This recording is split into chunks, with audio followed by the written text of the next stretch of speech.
me just sort of talk a little about stepping, if I could, for a minute. It is an African tradition, and it's a very expressive, a very powerful expression of dance. It is militaristic on some levels. It is entertaining. It is a precise movement. And it's also one that you work together. You have to be in harmony with.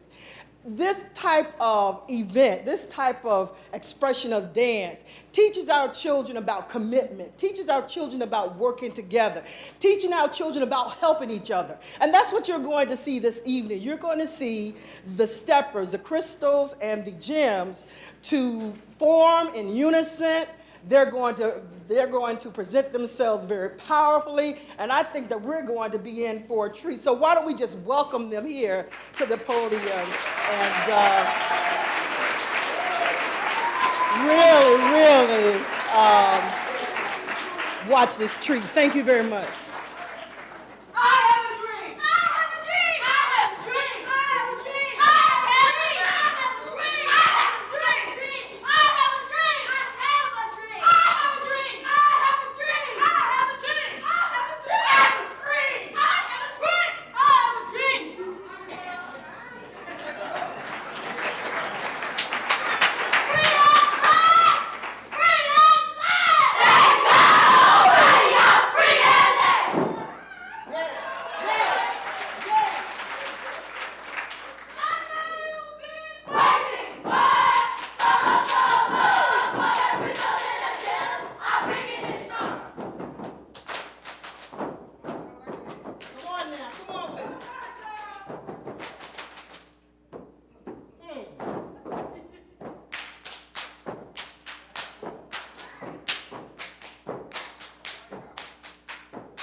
Okay, our next orator is from School 42, Grade 5, Caroline Walker. Caroline?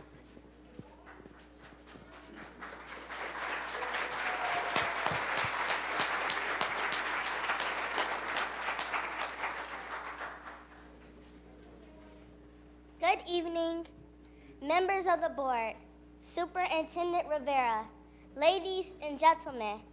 I have chosen for my subject, color phobia, a law of nature, published on May 5th, 1848 by Frederick Douglass in his newspaper, The North Star.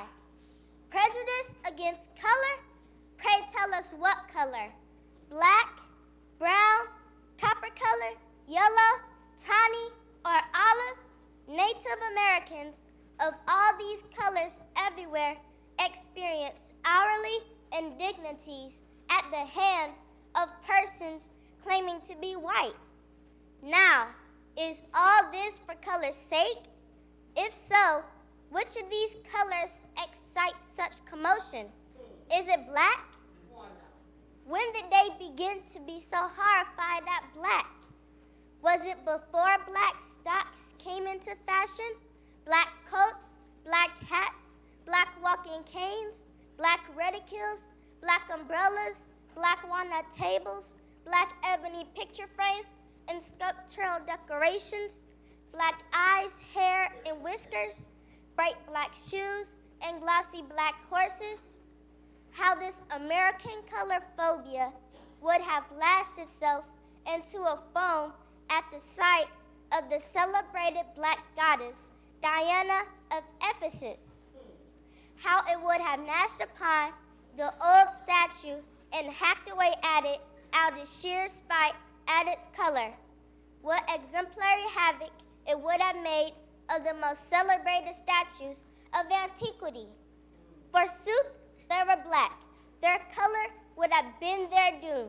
These half-white Americans owed the genius of sculpture a great grudge.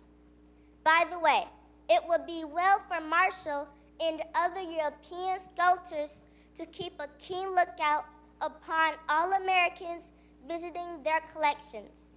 American color phobia would be untrue to itself if it did not pitch battle with every black statue or bust that came in its way and going the rounds.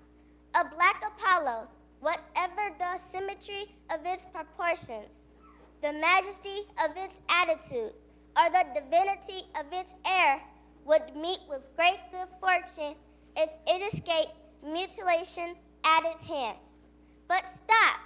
This anti-black passion is, we are told, a law of nature and not to be trifled with.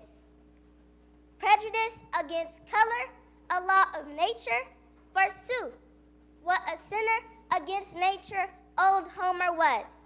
He goes off in ecstasies in his description of the black Ethiopians, praises their beauty, calls them the favorites of the gods, and represents all the ancient divinities as selecting them from all the nations of the world. Thank you for your attention, ladies and gentlemen.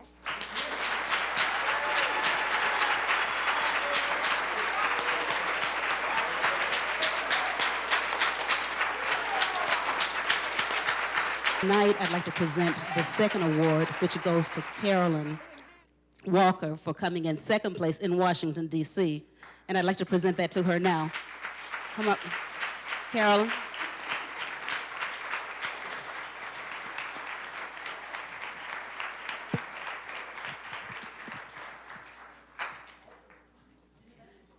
The first place winners are invited back to Washington to deliver their speeches.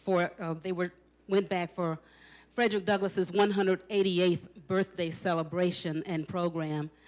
Carolyn was not a first place winner, but she was just as good as any first place winner in Rochester. And this reads, this second place award is presented to Carolyn Walker, 5th grade, School 42, Rochester, New York, for your outstanding performance in the 2005 Frederick Douglass Oratorical Contest, which was held in Washington, D.C.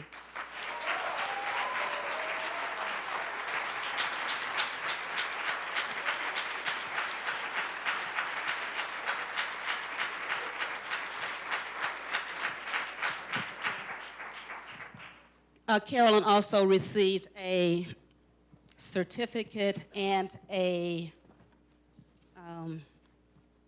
savings bond for $300.